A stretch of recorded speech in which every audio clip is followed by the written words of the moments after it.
Hello fox, welcome back. जब हम EC2 instance बनाते हैं बहुत सारे ऑप्शन आते हैं और हम उसी ऑप्शंस को देख रहे हैं। अब उसमें से सबसे इम्पोर्टेंट वन ऑप्शन है जिसको हम बोलते हैं सिक्योरिटी ग्रुप। तो अब हम नेक्स्ट 2-3 वीडियोस में पूरा सिक्योरिटी ग्रुप जो है वो अच्छी तरह से समझेंगे। इस बात का हमने बहुत ध्यान रखा है कि अगर किसी के नेटवर्क फंडामेंटल क्लियर नहीं है तो भी वो आसानी से समझ सके। तो पहला जो वीडियो रहेगा उसमें हम यही बात करेंगे कि भाई सिक्योरिटी ग्रुप काम कैसे करता है और उसका नेटवर्किंग फंडामेंटल क्या है। और उसके बाद 2 वीडियोस के अंदर पूरा सिक्योरिटी ग्रुप को 100% समझ लेंगे। अब एक काम करते हैं, पहले हम ये देखते हैं कि जब हम EC2 इंस्टेंस बनाते हैं तब ये ऑप्शन कहाँ पे आता है, राइट। तो अभी मैं EC2 कंसोल में हूँ and I am going to create one Linux instance. अब देखिए, जब यहाँ पे आप नीचे जाएंगे तो एक नेटवर्किंग ऑप्शन आएगा। अब यहाँ पे आप देखोगे तो एडिट में यहाँ पे एक सिक्योरिटी ग्रुप करके ऑप्शन आता है, राइट, क्रिएट सिक्योरिटी ग्रुप। अब आप 2 तरह से सिक्योरिटी ग्रुप बना सकते हो। एक, जब आप इंस्टेंस बना रहे हो तब सिक्योरिटी ग्रुप बना लो। दूसरा, आप पहले सिक्योरिटी ग्रुप बना के बाद में इंस्टेंस जो है उसके साथ अटैच कर दो, राइट। तो दूसरा ऑप्शन कहां पे आएगा, मैं जाऊंगा EC2 डैशबोर्ड पे। यहां पे आपको एक ऑप्शन मिलेगा सिक्योरिटी ग्रुप, और जब आप यहां पे जाओगे तो एक ऑप्शन आएगा क्रिएट सिक्योरिटी ग्रुप, और यहां से भी आप सिक्योरिटी ग्रुप को बना सकते हो, राइट। पर क्वेश्चन ये है कि इसका यूज केस क्या है। अब ये पूरा यूज केस हम समझेंगे, उसके लिए हमें सबसे पहले नेटवर्किंग समझना पड़ेगा, राइट। तो हम व्हाइट बोर्ड में जाते हैं और समझते हैं कि नेटवर्किंग कैसे काम करता है। देखिए, हम EC2 का यूज क्या करते हैं, EC2 इंस्टेंस का यूज क्या है, इट इज अ सर्वर।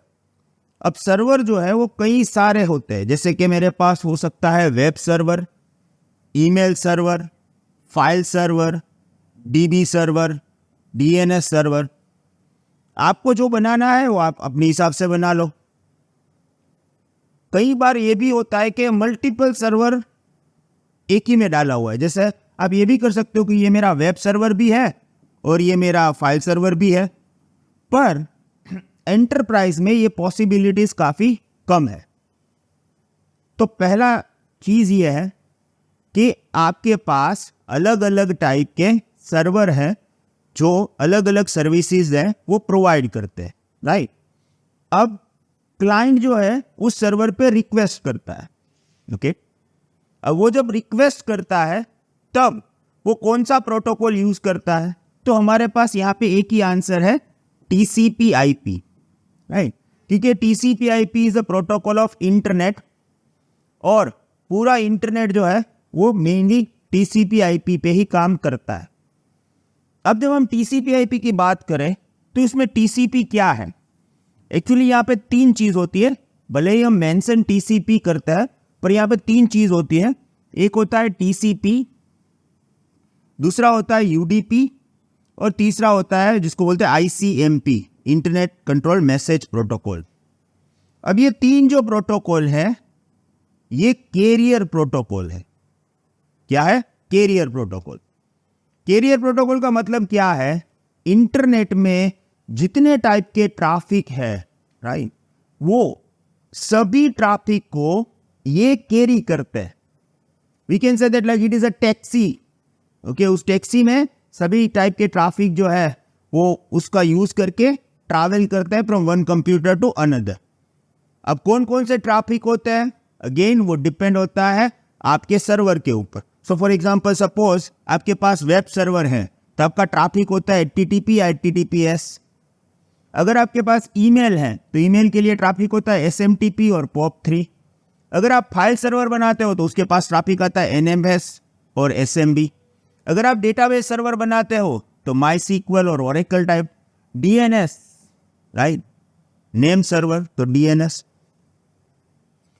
अब अगर आप कोई भी ट्रैफिक को उठा के देखोगे जो इंटरनेट में जा रहा है, तो वो तो या तो टीसीपी होगा, यूडीपी होगा या आईसीएमपी होगा, पर उसके अंदर जो पैसेंजर बैठा है वो इनमें से कोई एक होगा।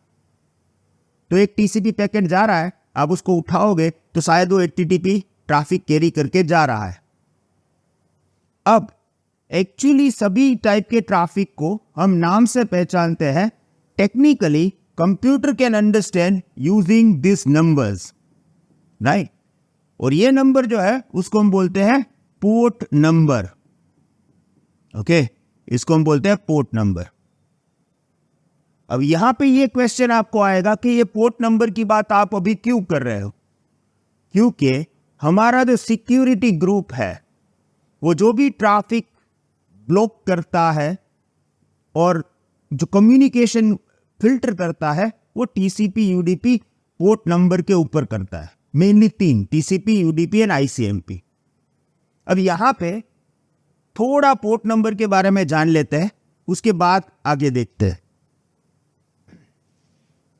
अब पोर्ट कितने हैं? तो टोटल अगर हम करें तो हमारे पास टोटल पोर्ट है 0 to 65,535 पोर्ट है। It can be TCP, it can be UDP. Okay, अब उसमें से जो 0 to 23 है उसको हम बोलते हैं well known port, and it is like this: HTTP, HTTPS, FTP. Basically ये पोर्ट टीसीपी/आईपी के कोर सर्विसेज के पोर्ट है। इंडिया में अगर आप देखो तो भी एचटीटीपी पोर्ट 80 है, यूएसए में देखो तो भी 80 है। It is a standard टीसीपी/आईपी port. Okay, ये फिक्स है 0 to 1023। उसके बाद 1024 to 49151 उसको हम बोलते हैं रजिस्टर पोर्ट। ये टीसीपी/आईपी के स्टैंडर्ड नहीं है, पर किसी कंपनी ने उसको फिक्स करके रखा है। जैसे कि टीसीपी/आईपी प्रोटोकॉल है, MySQL एक डेटाबेस है। तो MySQL डेटाबेस कंपनी ने क्या किया कि भाई हमारा कम्युनिकेशन जो रहेगा, हमारा जो सर्वर है वो कम्युनिकेशन करेगा, या हम टीसीपी/आईपी में जब कम्युनिकेशन करेंगे तो हमारा पोर्ट रहेगा 3306। ऐसे ही पोस्टग्रेसक्यूएल है, उसका पोर्ट है 5032। आपने जब विंडोज EC2 इंस्टेंस बनाया था तो हमने बात किया था कि विंडोज को रिमोटली एक्सेस करने के लिए हम RDP यूज करते हैं। Again it is a Microsoft protocol, तो उन्होंने क्या किया है, 3389 पोर्ट रखा है। ओके, तो basically we can say that 1024 to 49151 company specific port है। और उसके बाद आता है 49152 to 65,535, जिसको हम बोलते हैं डायनामिक और प्राइवेट पोर्ट, और ये randomly chosen by the application for dynamic communication. अब मुझे 100% श्योर है कि पहले दो आपको इजीली समझ में आ गया होगा, तीसरा वाला थोड़ा कंफ्यूजन होगा, राइट। तो हम एक काम करते हैं, पहले एक एग्जांपल देखते हैं कि कैसे कम्युनिकेशन होगा। एक बार आप वो एग्जांपल देख लोगे तो आपको ये पोर्ट वाला भी समझ में आ जाएगा। तो देखिए यहां पे मेरे पास एक एग्जांपल है। अब इस एग्जांपल में क्या है,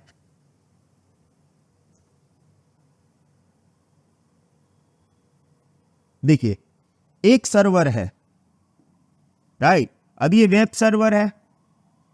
अब वेब सर्वर होगा तो सर्विस कौन सी होगी, HTTP, और HTTP का पोर्ट नंबर कौन सा है, 80 है, राइट। ये सर्वर HTTP सर्विस प्रोवाइड कर रहा है डिफॉल्ट पोर्ट 80 के ऊपर, और ये सर्वर का IP है।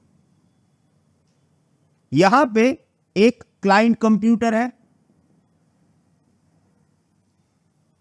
अब ये क्लाइंट कंप्यूटर जो है वो रिक्वेस्ट सेंड करेगा, right. It is sending request कि भैया मुझे वेब पेज ओपन करना है। ओके, अब जब वो रिक्वेस्ट करेगा तब डेस्टिनेशन IP क्या होगा, यहां पे डेस्टिनेशन IP जो है वो 111 रखा है, जो कि हमारे वेब सर्वर का है।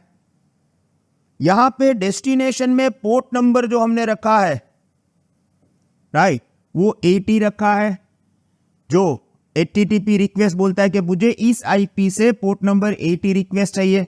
अब रिक्वेस्ट करने वाला कौन है? रिक्वेस्ट करने वाला जो हमारे पास है वो हमारा वेब सर्वर है, वेब क्लाइंट है जिसका IP22 है, तो सोर्स रखा है। और यहां पे ड्यूरिंग दिस कम्युनिकेशन ऑटोमेटिकली एक रैंडम पोर्ट जनरेट होगा एज ए सोर्स पोर्ट। ये जो सोर्स पोर्ट है ये ऑटोमेटिकली जनरेट होगा दोनों का 3-वे कम्युनिकेशन से, और ये हमेशा इसके बीच में होगा 49152 to 65035, राइट। तो ये है रैंडम पोर्ट नंबर जो जनरेट होता है। अब यहां पे रिक्वेस्ट आएगी, जब रिक्वेस्ट आएगी ये सर्वर देखेगा कि भैया IP किसका है, वो बोलेगा मेरा है।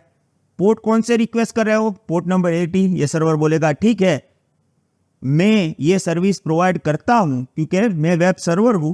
तो वो सर्वर जो है वो यहां से क्या करेगा? रिप्लाई करेगा। अब जब वो रिप्लाई करेगा तब ये एग्जैक्ट उल्टा हो जाएगा। देखिए डेस्टिनेशन कौन है? अभी 222 क्योंकि आप सेंड कर रहे हो। डेस्टिनेशन पोर्ट 50, जो यहाँ पे सोर्स था वो वहां पे डेस्टिनेशन हो गया। सोर्स IP 111, यहाँ पे डेस्टिनेशन था, ये सोर्स हो गया।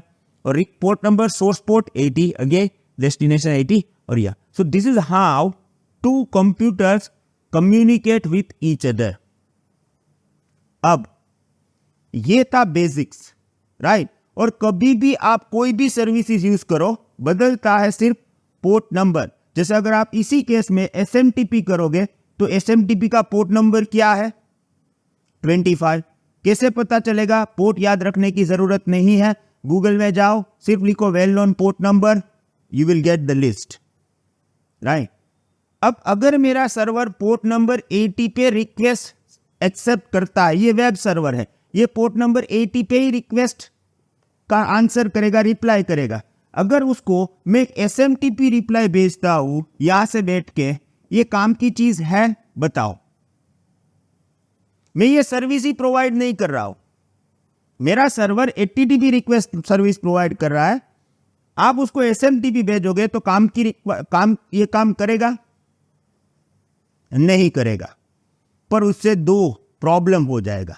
एक, सर्वर इस रिक्वेस्ट को लेगा, फिर उसमें पोर्ट नंबर देखेगा और बोलेगा 25 नंबर है, मैं तो ये रिक्वेस्ट रिप्लाई नहीं कर सकता क्योंकि मेरे पास ये सर्विस नहीं है।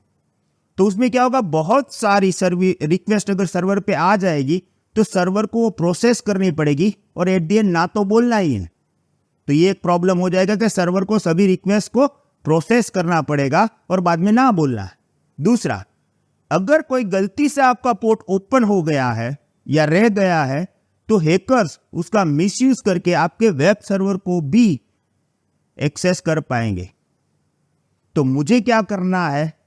ये सर्वर पोर्ट नंबर 80 पे रिक्वेस्ट करता है, मुझे चाहिए सिक्योरिटी गार्ड जो पहले चेक कर लेगा कि पोर्ट नंबर 80 पे रिक्वेस्ट आ रहा है, यस तो वो एक्सेप्ट करेगा। पोर्ट नंबर 25 या कोई भी अदर पोर्ट पे आ रहा है तो वो सीधा वहां से बाहर ही निकाल देगा, तो सर्वर तक आपकी रिक्वेस्ट पहुंचेगी नहीं। अब ये कौन करेगा? Security group. कैसे करेगा? नेक्स्ट वीडियो में देखते हैं। Thank you very much, see you in the next video, have a nice day, good bye.